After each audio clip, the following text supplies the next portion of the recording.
Hello and welcome to the Practical Magic Podcast, a weekly dive into ways in which we can live a calmer, more creative and empowered life on our own terms. I'm Kate Taylor, creativity and empowerment coach, and I'm on a mission to help us live an embodied life full of creative expression through my blended melting pot of goodness I call Practical Magic. Today on the show, I welcome Harriet Starling, who is described as Wanderlust magazine as the princess who doesn't give a fuck. It's such a pleasure to speak with Starling today. You're going to love this interview. We're talking really about how we craft a handmade life and the art of creativity and Starling's journey through music as a language of emotion. So there's some really good stuff in here about the power of silence to rest and enhance creativity, empowering the unknown to fire up that creativity, and how we need to create sacred space around it. And actually some really personal stuff here about how Starling's journey with therapy and understanding the full spectrum of emotion has really aided both her creativity and her mental well-being. So as I have said, today I have on the show with me the gorgeous soul who is Starling. Now, I'm not going to do the general introduction to Starling. I want to share some words of which this woman is encompassed, her whole soul, her whole fibre, her whole being. So here they are. Pink, melodic, motivator, beauty, soul, umbrellas, satin, dancing, infinite, finite too, creamy, vibrant, promise, etc. I love this etc. We're all etc. Feel, spin, real, win, bound, tossed, found, lost, fragile, unbreakable, music, poetry, clouds, love, soul, and did we say pink? I mean, what a beautiful way to introduce oneself to the world and the power over word over labels. Welcome to the show, my gorgeous, gorgeous Starling. Can you maybe introduce yourself and tell us a bit more about your story and why you do what you do? Hello, gorgeous. Oh my God, how can I follow that? That was an incredible, that was a beautiful delivery. And let me tell you, radio people who have received that as part of the press pack have sort of laughed and said, why hasn't she said where she's from and how old and facts that my manager and I were kind of bored of facts. So thank you for reading that out. You're so welcome. It's a pleasure. It's emotional as well if you give it as much beauty as you did. Yes, I think the word etc. sticks out for me. Being an artist is it's such a ride, but I wouldn't have it any other way. What do you want me to do you want me to start with the record? Well, why don't you tell us, let's start with now, and then maybe you can work back to how this all started out, because I know yours with your music has been a different journey to what we would classically, and I'm using finger waves, so apologies there, what we would classically understand as a musician's journey. So start with where you're at now. Let's work back and see where we circle round to. Yeah, fantastic. So there's sort of two aspects that have come to mind. So the first, what's going on right now this second, is I'm preparing for the filming next week of my second music video. So it's the second single from this third and final EP, an EP being sort of half an album. It's 4 songs. And it's called The Soul, hence all those words you kindly read out as the bio.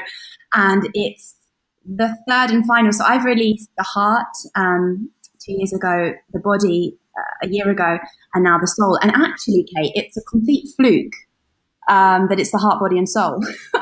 I know, because I was looking at that actually when I was just doing some research before our talk, in the heart, body and soul. I mean, how beautiful that. And was that intentional? No. So here's the thing. So I've got this beautiful new manager who's female as well, very, very rare in music. And I said, oh, what do we call this new EP? Bloody hell, I don't know what we're going to call it. And she said, well, hang on, the first one was called The Heart and the second one was called The Body. And it was quite literally just because the first one was love songs and the second one, you may know the song Large It and stuff like that, was all about getting drunk, high, doing crazy things. And I was kind of in that sort of phase of my journey.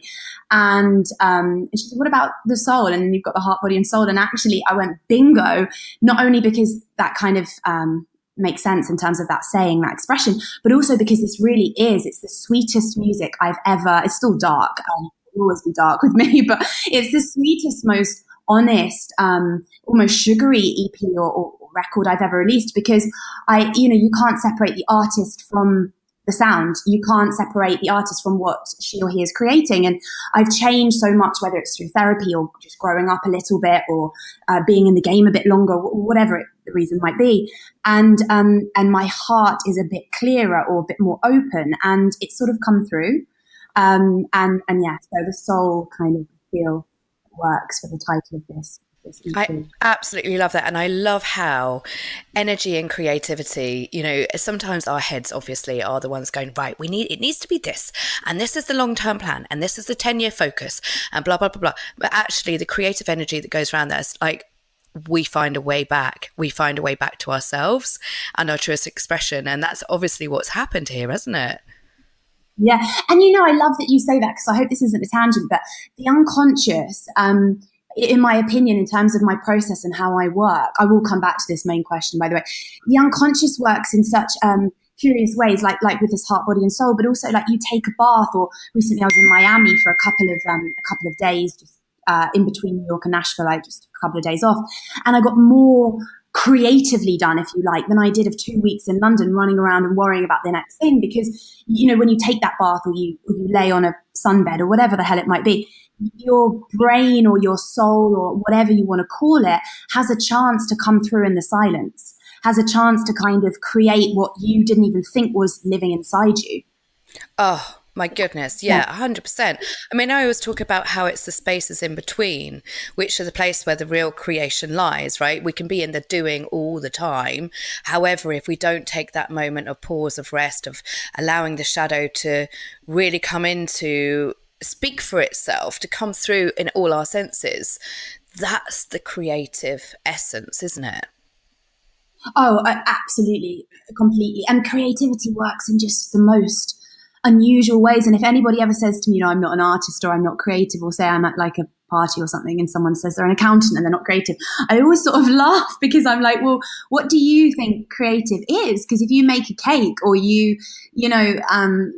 dress your table a bit differently each day, then there's a lot of creativity in just the minutiae. So I think it's just about harnessing that and embracing the beauty of that. Sure. Oh, absolutely. And the thing is that we can't not be, it's impossible to not be creative. The fact that we have thinking, feeling, souls, and who we are is it's creativity by its very nature, isn't it? Oh, completely. And it's about being flexible and creative even in your relationships, and sort of not rigid with what you think because of the past, how it shaped you, what you think what they haven't done, or how you behave is the way you behave because it's that, and that's the sort of the path that's written. It's creativity is, for me, it's always beautiful and tricky, because basically creativity to me is the unknown. So whether that be sex and you don't know how that's going to be, or if you're going to cry, or if it's going to be a crazy emotional journey, or if it's going to be pretty unemotional, or something less dynamic, or whether that be me creating a song or going to have a conversation with someone I don't know so well. All of that is creative, and has an element of fear if you let it, because you don't know how it's going to go. I don't know if I'm going to crack on today. I don't know how this call is going to go, this podcast, but that's the beauty. If we can live in the shit, if you like, if we can live in the unknown, in the territory that we don't know what will happen next, I think that's where the magic comes, certainly for myself. Yes, 100%. And I think that's a really good point that you make there, that the creativity is in the unknown.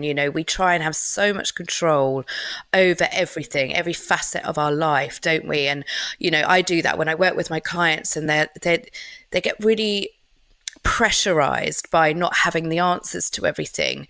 And actually, if you talk about it's the the journey, not the destination. But it's really difficult sometimes to surrender into that. How do you find yourself being able to trust and surrender and remind yourself that the richness is in the unknown, that you don't have to have all the answers? How do you do that?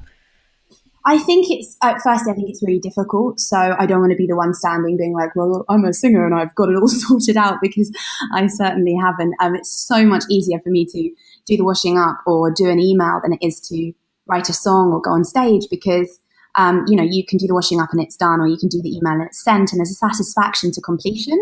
But when you're writing a song, you don't, we might have 8 hours and end up with nothing, or we might have 2 hours and end up with the most wonderful thing, but you don't know unless you step into that zone. So I think the only thing I could pass, except for compassion to each and every artist that's listening, is discipline.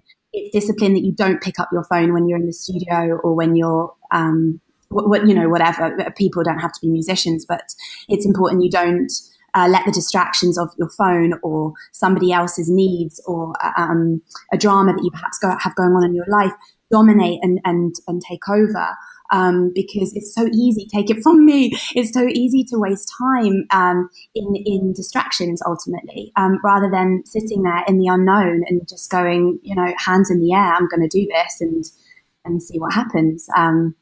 It's discipline. It's discipline. So, I mean, I can go into this a bit more, but it depends if it's of interest. So, for instance, I have my phone on and off at certain times of the day, because I know that although I have potentially free time to create, being a full-time artist, when I have a phone on, as with anyone, having it on, you could have both good and bad news coming in. Tim Ferriss talks a lot about this. It's not about time, how much time you have, it's how much attention you have. So although I might have a lot of time to potentially create in one day, if my phone's on and I get some terrible news about, I don't know, the song being a flop on the radio or something, that's going to affect my mind for the whole day. So what I mean by discipline, I guess, is that you have your practices. And for me, my mental health and my emotional health is everything. So I meditate. I have my phone off at interims. I take classes like ballet and yoga, because I need to be in my body and out my head. And I also create environments that are supportive for creativity. So certain people are allowed in the room, certain people, for instance, I would rather not in the space, and so on and so forth. So I don't know if that makes sense, but just being really rigorous with that. Oh yeah, absolutely. And I'm really interested in what you're talking about there, in terms of, not giving our time and attention away to something that is outside of ourselves. I was watching a video by Simon Sinek the other day where he was talking about smartphones and the use of smartphones, and how much we're giving our power away by simply even having them in your hand, and your attention and other people's attention is to them, i.e., if you're talking with somebody and you even have it anywhere near you, or you have it on the table when you're eating, or you have it even if you've got it turned upside down, that what you're saying to the other person is that is more important than the communication you're having with that person. Everything is about a distraction there, isn't it? So even in terms of the creativity, and giving the creativity the honor and the sacred space, even having that distraction there is saying, my creativity is not as important as what might be on the other side of this phone. You have to prioritize. I'm not promoting narcissism, just to be clear, but sometimes I have the pleasure of mentoring musicians and artists and people that want to do sort of the unknown.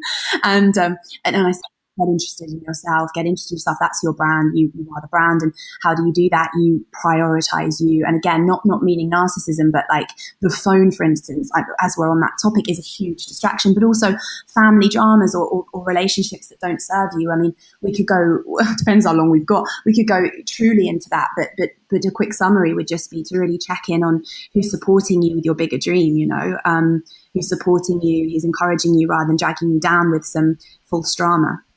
Really. Oh yeah, and I agree, and there's something really beautiful that's coming in this rich conversation, which is about creating sacred space for creativity, isn't there? Making sure that yourself, in terms of whatever that means to you, mind, body, soul, whatever that is nourished. And like you say, it's not about narcissism, it's about self-care and self-love. So making sure that all of all of the containers are met for you to be able to come into your creativity, and that includes your circle around you.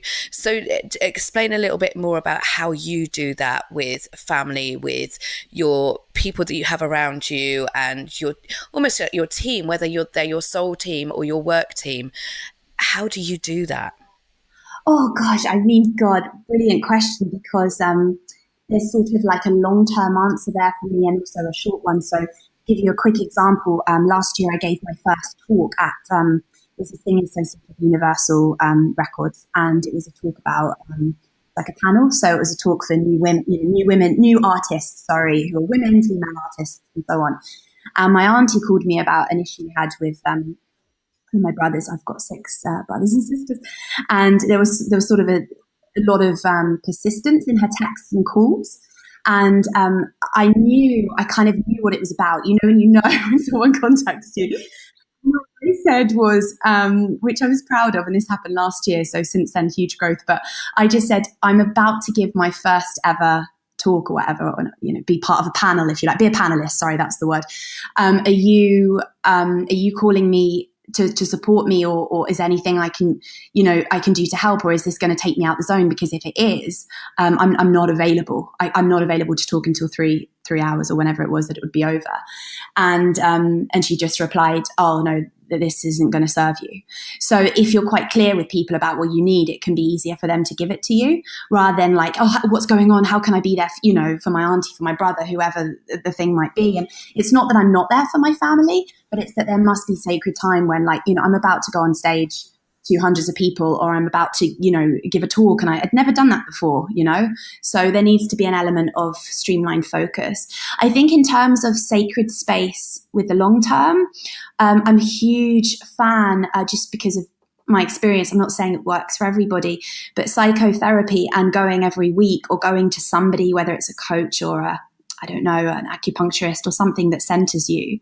And when you connect yourself, even if it's just an hour a week, you will start to see, or I have started to see, ripples where my bullshit-o-meter, if you like, or my focus and my awareness, maybe is the word, has grown, because I know what healthy or stillness looks like. So I'm able to, through my practices and through being the inevitability of gradualization, through keep attending things like, for instance, therapy, or I don't know what other people would perhaps resonate with, I'm able to see what's healthy. And from there, it almost leaks into my life in a great way. It leaks in a way that I can see when I'm doing things that are self-sabotaging, because I've had that hour or whatever it might be, or it's many years now actually that I've been in therapy, but I'm able to have a greater sense of consciousness of what's serving me and what isn't.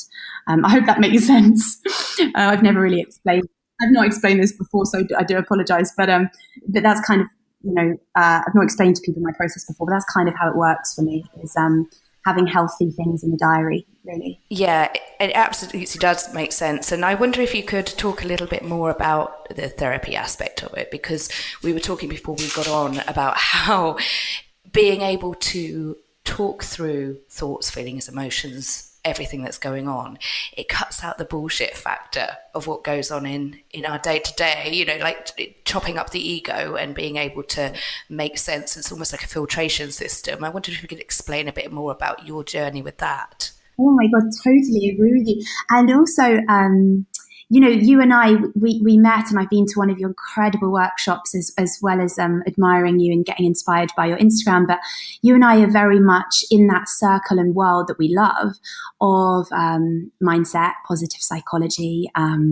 meditation, all these kind of things that are there to basically serve you and center you. But one thing that for me is sort of separate, or perhaps I just have a sort of a different perspective, but certainly from my experience, psychotherapy is so different to positive psychology, although that has a place for me as well, because psychotherapy really accepts the shadow. And for me, one thing growing up and one thing that I would like to put into my music and be a voice for is that all emotions are welcome. And I never really got that until I had years in therapy, which is, jealousy, rage, anger, insecurity, fear, shame. That's normal. It's just how we integrate that. It's not about being the light, or certainly I speak for myself, of course, through this whole podcast, but certainly for me, whenever I've tried to be the sunshine girl or the good little girl, which was very much a part of my childhood and stuff, it missed a big chunk of me out, which is, of course, I'm partly vulnerable, I'm partly insecure, I'm partly envious, I'm partly worried, I'm partly doubtful, and so on and so forth, all these things. But what's so beautiful for me, as I say, I can only speak from my experience, is working with somebody on encouraging to incorporate that in a healthy way. And for me, that's why then when I write songs and people say, oh, you seem really sweet, but your song's really dark, like particularly with the first and second EP, The Heart and Body. And I'm like, no, you missed the point. I'm just using music as a way to express and hopefully inspire people that it's okay to feel like. There's a song that was a B-side song but did really well, surprisingly, called Misfit, and it was just about me feeling like I never bloody fitted in, or just I was what I would call the popular loner, so people liked me but I wasn't really part of a group. And when I write that song, it's not that I am still the misfit or that I can't handle the feelings. I can handle all my emotions, but what I love about therapy is it teaches me that everything is welcome, and then I can put that in my music and not just be one color and not be the girl that just sings sad songs or just happy songs, but actually have a bit more of a spectrum. And to me, as I'm growing up, what's healthy more than anything, and there's a lot of mental health in my family, which is why I started therapy so very young at 21, is I'm starting to see that the main thing above everything in my experience is that you welcome all emotions, because when you do that, no one can get ill, no one can get unhealthy. It's when we brush things under the carpet and we feel that we're not acceptable because we're insecure, or not acceptable because we're full of rage, that's really when issues come, and it's like a backlog, like a big dam that needs to just the waters need to break. So that's kind of, in a nutshell, that's why I like psychotherapy. And the second thing is, of course, resilience. So every day as an artist, I get rejection, or I get some news that isn't ideal, as well as great news, of course, but a lot of ups and downs. And the power of talking about that and how normal it is to feel all the feelings has meant I'm able to stay in the game, and also means I'm not scared about the future. I'm not scared about, I've started to get hate mail, and it doesn't worry me. It just is something for me to breathe through. And that's kind of what therapy's taught me. Darling, this is such wise words. I mean, I'm listening to you, and I can't. I'm just soaking it all in, and I've got so many questions around this, because this is something that is. This is why I also mentor some artists, because it's not for the faint-hearted, sister. And it's just and I'm not just talking about artists. Look, whether you're a businesswoman or whether you do what you do, which is coaching. I mean, you're self-employed, you're freelance. Like it's a bloody nightmare if we let it be, because it's it's in the unknown. We're self-disciplined. There's just so much going on. If you really want life to be crafted by your own hand, and I want life, but with that takes so much, and that's why emotional health is so important to me. Yes. Oh my goodness, life to be crafted by your own hands. Oh my God, I'm just literally eating your words, and they're just going through my whole soul and going, oh, it's like a nice warm cup of something gorgeous.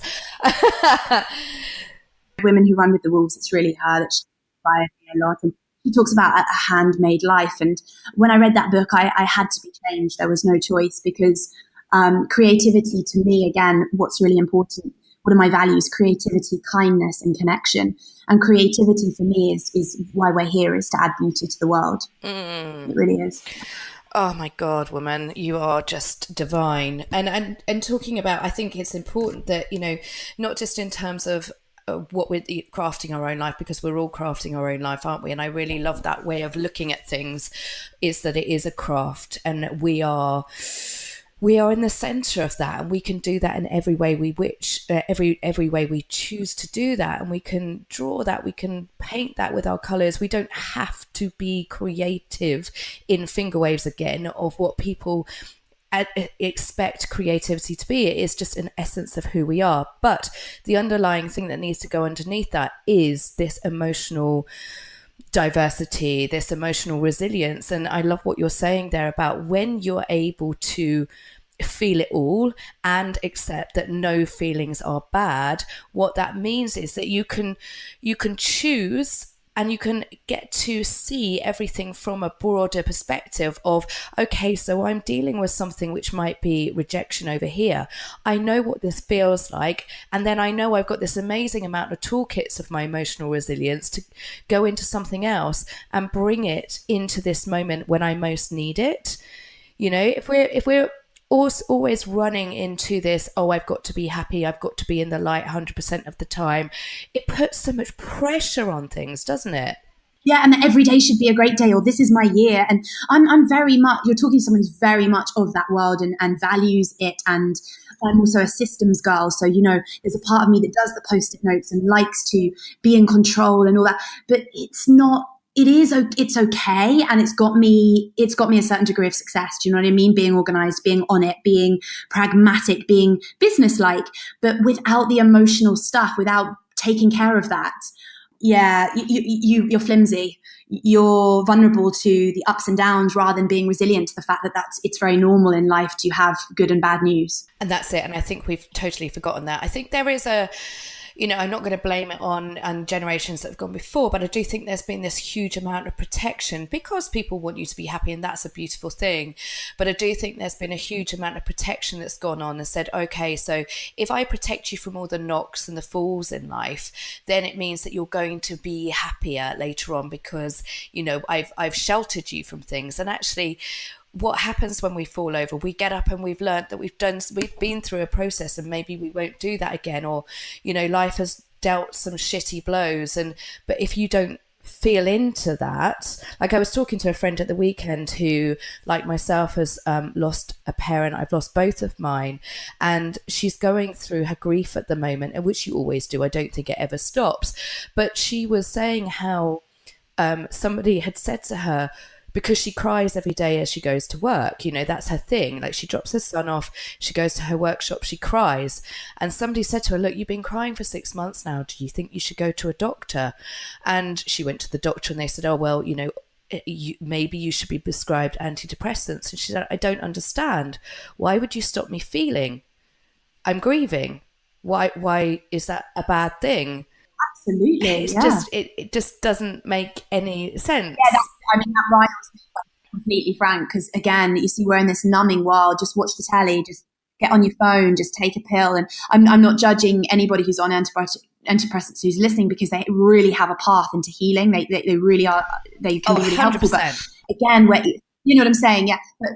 But also, where is this? You know, we're emotional beings. I really do. I try and think of things from, you know, I'm interested in business as well. I read certain books, and I really try and look at life from like a structured point of view. So a timetable and getting on it and being certain X, Y, and Z. But actually, if you're feeling in a certain space, there needs to be an allowance for appreciating where you're at rather than treating yourself like a robot.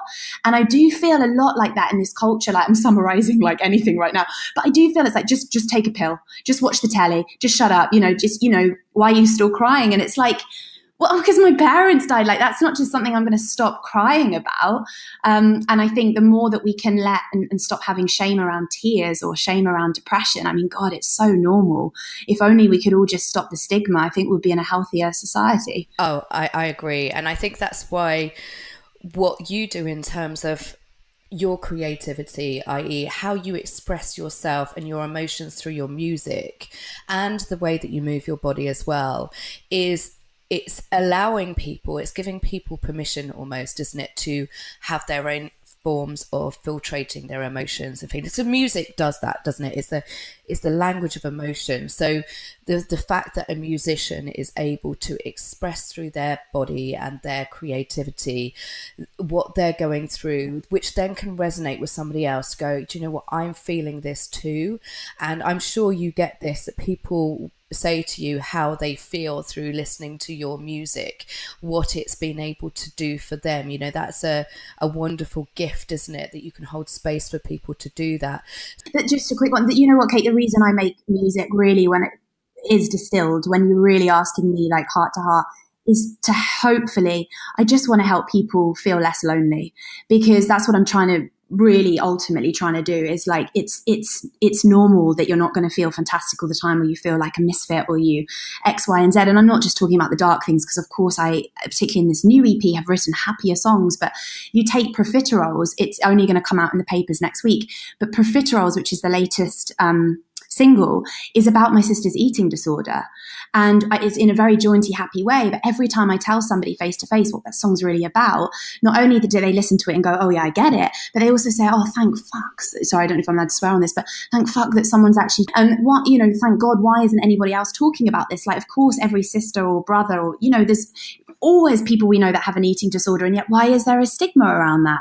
So yeah, if there's a way that I can make people feel less lonely, or at least feel more connected, then I die a happy lady. And I do get a couple of messages from people over this record and over the years saying that, oh, by the way, you've helped me through X, Y, and Z.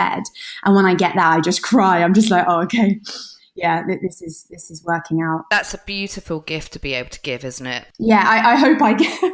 Yeah, I can't be the one that says whether I do it or not, but I can definitely tell you that's my intention. And yeah, it's I think it's just important. I think there's a lot of things that segregate, hierarchy, disempower, and separation's really the word, separate people all the time in culture, that if there's something that can unite, like music or art, then I'm all for it.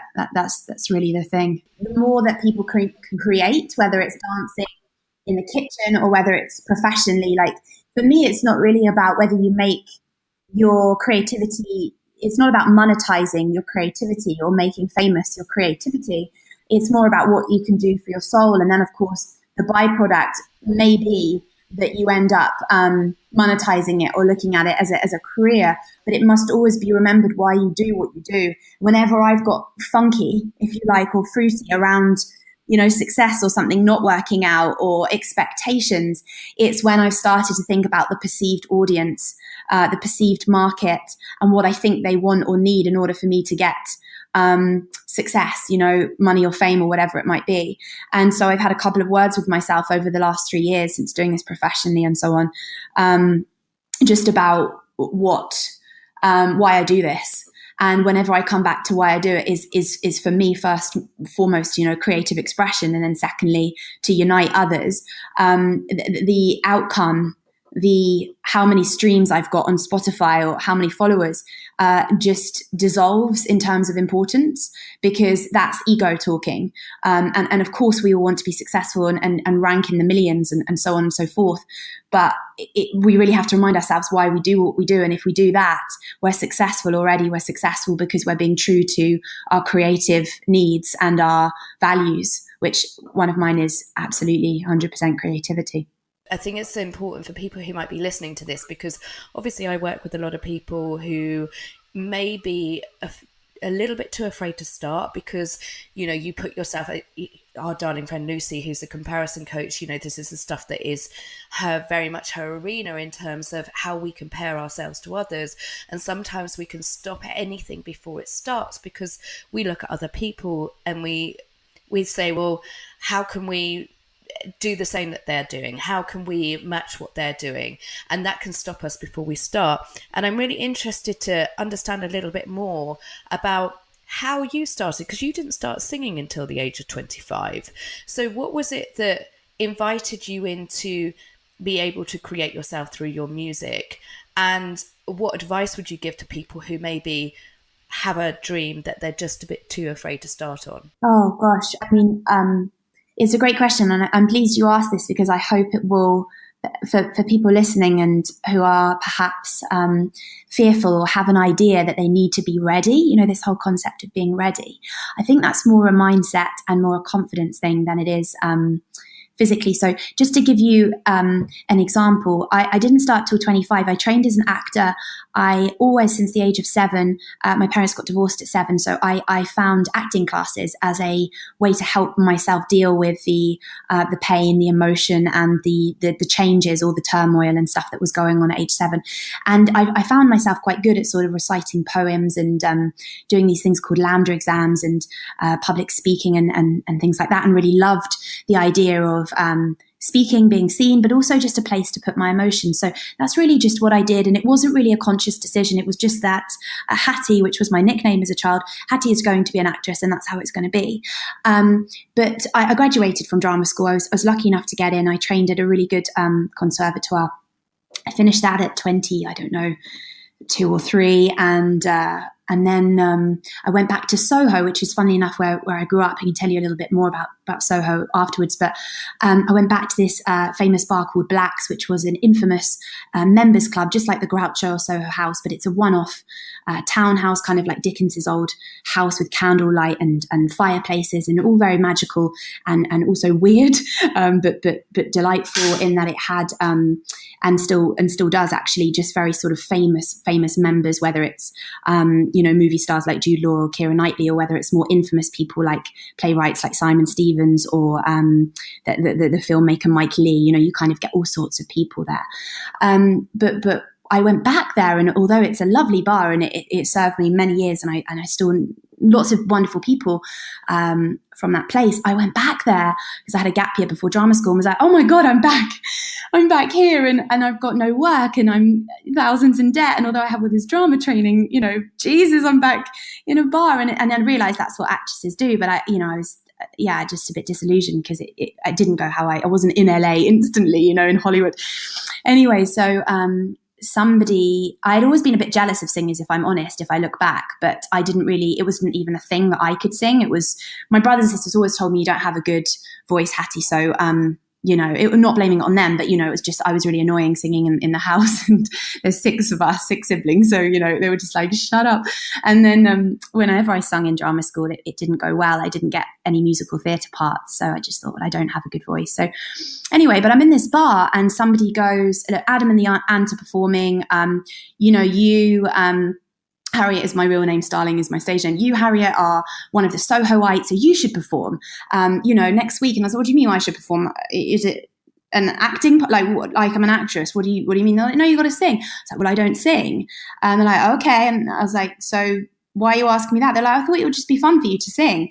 So I said no.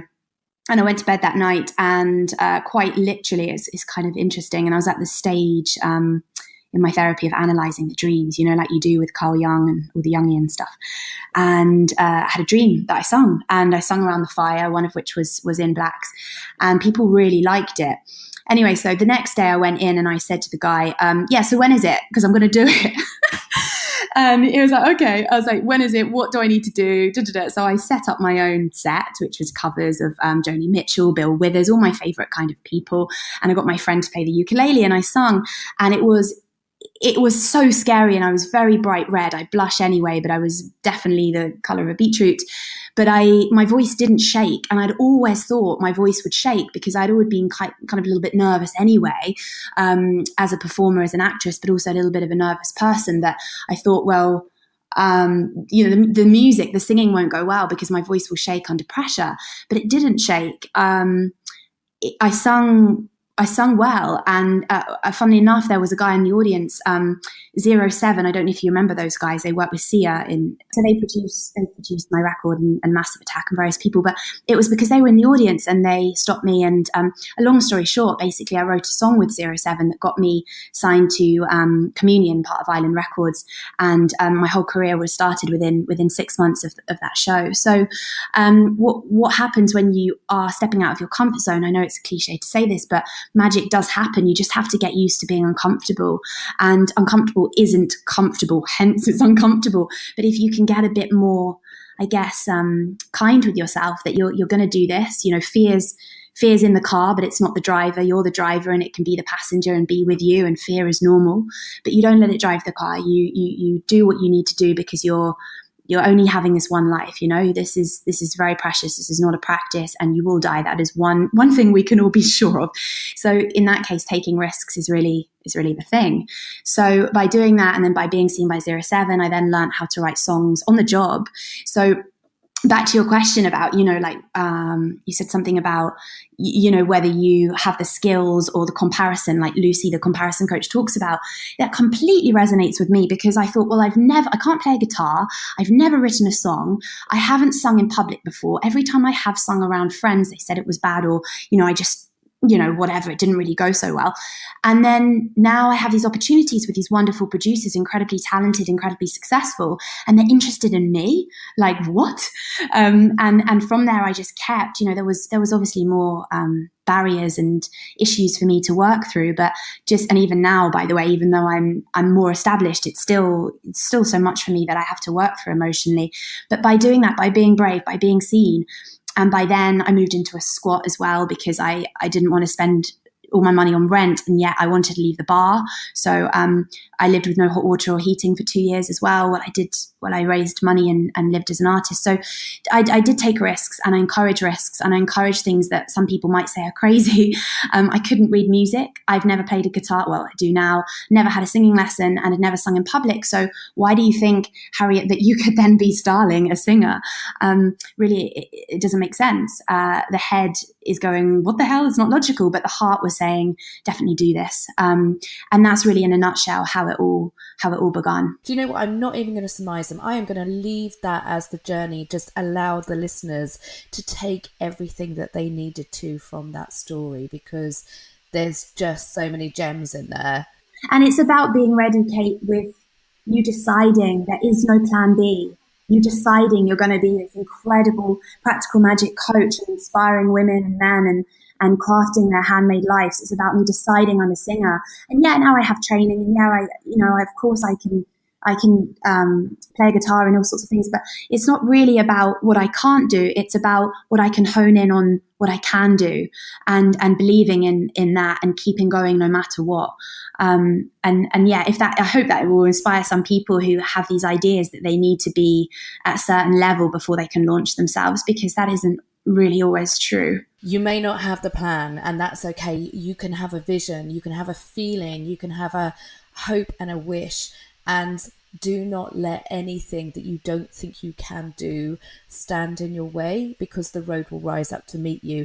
It's about believing and trusting and surrendering, and also embracing, as you said right back at the beginning, embracing the unknown and letting that be the delicious journey that you can go on. Yes. Oh, you're so right. And letting the road rise up to you is so beautiful and perfect. And just to finish, I've been learning a lot about faith recently, which obviously means belief without proof. And I'm not religious or anything of a specific sect or anything, but I am sort of spiritual in that I believe in the universe kind of as an idea and as a force and as an energy. And really, I feel faith is all that you really need for the dream that you're trying to create. So faith is that even if you're driving towards the job interview that you've wanted and worked years for, and your car breaks down, is having faith that no matter what, it will still work out.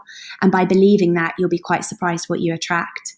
So yeah, it's what I'm working on with myself, just trusting myself and the world, the universe. And I want to pass that to others, that faith is just about trusting and trusting yourself and trusting the world that it will work out. Divine woman, you have been such an inspiration in this podcast today. Oh my goodness. I'm just having to remind myself that I'm actually recording this, because I'm just listening and absorbing it all in. There is such magic in this conversation today. So I just wanted to say thank you so much for joining us on the podcast. And if there's any, where can we find you and what's coming up next? Oh, great one. Yes. Starling's World. So STARLINGS World is my Instagram handle. And I have Facebook and Twitter, but I'm more an Instagram kind of visual girl. Also on YouTube, you can type in Starling's World, and I have a Vivo channel and stuff like that. I have a headline show actually on the 26th of September in London Yes, I've just bought my tickets. I'm so excited. Oh, amazing. Yeah, because I think there's still tickets for it. It's somewhere, I think it's Stoke Newington, but it's in London anyway, and it's middle of September.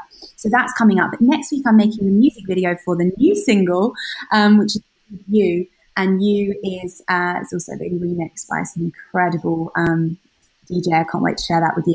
On the 17th of August, it will be on the radio and online to stream and download. So the next single, Watch the Space, is out in a couple of weeks. Amazing, darling. Well, I'm going to put the links up in the show notes, so those will be available for anybody listening as well.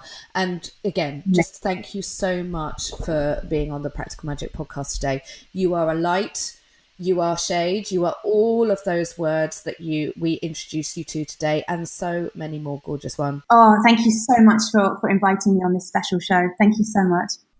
Thank you, as always, for listening to the Practical Magic podcast today with myself and my wonderful guest, Harriet Starling. If you've enjoyed the show, please do go over to iTunes if this is what you're listening to, and give us a rate and review, and subscribe, because I'll be here every week, either myself or with a guest.